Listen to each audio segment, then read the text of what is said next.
नमस्कार दोस्तों, मेरा नाम है विमल सिंह बालाजी। स्टडी अड्डा में आप सभी का स्वागत है। बिहार शिक्षक भर्ती से संबंधित जितने भी आपके डाउट हैं, जितने भी कमेंट में, हम एक एक करके सभी को लेते हुए चलेंगे। आगे जैसे जैसे वीडियोस आएंगे और सारे डाउट आपके क्लियर करते हुए चलेंगे। तो सबसे पहला डाउट जो कि कमेंट से ही हमने उठाया है कि पासिंग मार्क्स जो है वो कितने नंबर का होगा। तो जिस प्रकार से अगर उत्तर प्रदेश की बात करें तो यूपी में जो सुपर टेट होता है उसमें आपका जो अनरिजर्व कैटेगरी है उसके लिए 65% पासिंग मार्क्स होता है।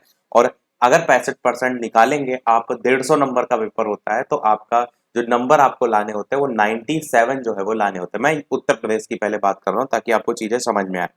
इसी प्रकार जो आरक्षण कैटेगरी की बात करते हैं, रिजर्व कैटेगरी की बात करते हैं, तो वहां पर मिनिमम आपको 60% जो है वो लाना होना है। और 60% अगर आप लाएंगे तो 90 नंबर जो है वो पासिंग मार्क्स है, ये आपको लाना होता है उत्तर प्रदेश में। अब बात करते हैं बिहार शिक्षक भर्ती की। तो बिहार शिक्षक भर्ती में इस बात को समझ लीजिए कि जो भी छात्र बिहार के बाहर के हैं वो सभी जर्नल में काउंट होंगे। ये आपको चीज क्लियर होगी। अब जो जर्नल के लिए पासिंग मार्क्स रखा गया है वो सामान्य वर्ग के उम्मीदवारों के लिए 40% जो है आपका रखा गया है। अब 40% टोटल कितने नंबर का पेपर होना है? तो टोटल 2 पेपर आपके होने हैं। एक पेपर होगा अहर्ता का और एक पेपर होगा सामान्य अध्ययन का।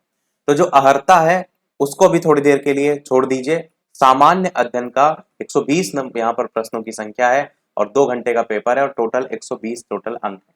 तो 120 नंबर का पेपर आपका होगा और इस 120 में से आपको 40% लाने होंगे। तो 120 का 40% कितना आपका होगा? 48 नंबर जो है वो जाकर के जो है वो होगा। यानी कि 48 नंबर लाने होंगे। जो भी अनरिजर्व कैटेगरी में है या उत्तर प्रदेश से कोई छात्र है या फिर बिहार के कोई बाहर का छात्र है, उनको 48 नंबर लाने होंगे। बाकी जो रिजर्व कैटेगरी है उनके लिए आपका ओबीसी वर्ग के लिए जो बिहार के ही निवासी हैं उनकी बात है, तो उनको 36.5% लाने होंगे 150 में से, 150 नहीं 120 में से। और अत्यंत पिछड़ा वर्ग के उम्मीदवार को 34%, अनुसूचित जाति अनुसूचित जनजाति महिलाएं और निःशक्त दिव्यांग जो उम्मीदवार हैं उनको 32% न्यूनतम अर्हतांक जो है वो लाना होगा। बस इतनी चीजें आपको क्लियर हो गई। अब हम थोड़ा सा जो पहला इसका पेपर है अहर्ता, उसको भी थोड़ा सा क्लियर कर देते हैं। उसमें भी आपका क्या न्यूनतम परसेंटेज है? तो ये बेसिकली अहर्ता परीक्षा है। अहर्ता परीक्षा क्या होती है? जैसे आप अगर यूपी का कंपैरिजन करें तो यूपी टेट की परीक्षा एक अहर्ता परीक्षा है कि उसको आप जब पास करते हैं तब आप सुपर टेट के लिए मान्य होते हैं। पर यूपी टेट में कितने नंबर होंगे वो पहले से प्री डिसाइडेड होते हैं, इतने लाने होंगे। सेम इसी प्रकार जो भाषा की अहर्ता परीक्षा है, इसमें आप देखेंगे तो कम से कम 30% नंबर आपको लाना अनिवार्य है।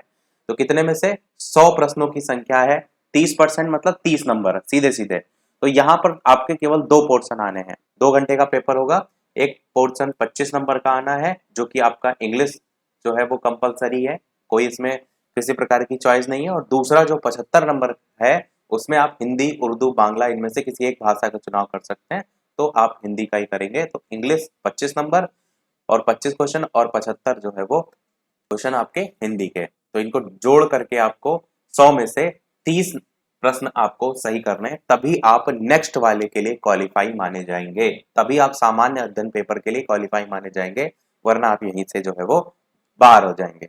बाकी एक चीज ये भी समझ लीजिए कि जो अहर्ता परीक्षा होगी उसमें कोई भी प्रकार की निगेटिव मार्किंग नहीं होगी, परंतु जो सामान्य अध्ययन वाला पेपर होगा, प्राथमिक की मैं बात कर रहा हूँ, बाकी आपका माध्यमिक वगैरह तो उसमें सब्जेक्ट आपके अलग हैं। तो जो प्राथमिक है उसके लिए जो आपका निगेटिव मार्किंग है उसे रखा गया है। इसको लेकर के पॉइंट सबसे नीचे आप जा करके देख पाएंगे लाइन कि सब प्रत्येक गलत उत्तर के लिए ऋणात्मक यानी निगेटिव जो मार्किंग है वो जो है वो दी जाएगी। लास्ट एक पॉइंट आपको और यहाँ पर क्लियर कर देते हैं। वीडियो सभी लोग लाइक भी करते रहिएगा कि जो आपकी मेरिट बनाई जाएगी उसमें आप यहाँ पर जो सामान्य अध्ययन वाला जो पेपर होगा उसमें जो नंबर पाएंगे उस नंबर के आधार पर ही आपकी मेरिट बनाई जाएगी। और साथ ही साथ यदि आपके 2 लोग के समान नंबर आ रहे हैं तो उसमें जो ज्यादा एज वाला होगा उसको जो है आपका प्रायोरिटी दी जाएगी। बाकी अब जितने भी आपके कोई प्रश्न हो, डाउट हो, सभी कमेंट में आप पूछ लीजिएगा। हम आगे आने वाले वीडियोस में सभी आपको जो है वो क्लियर कर देंगे। तो आज वीडियो में इतना ही।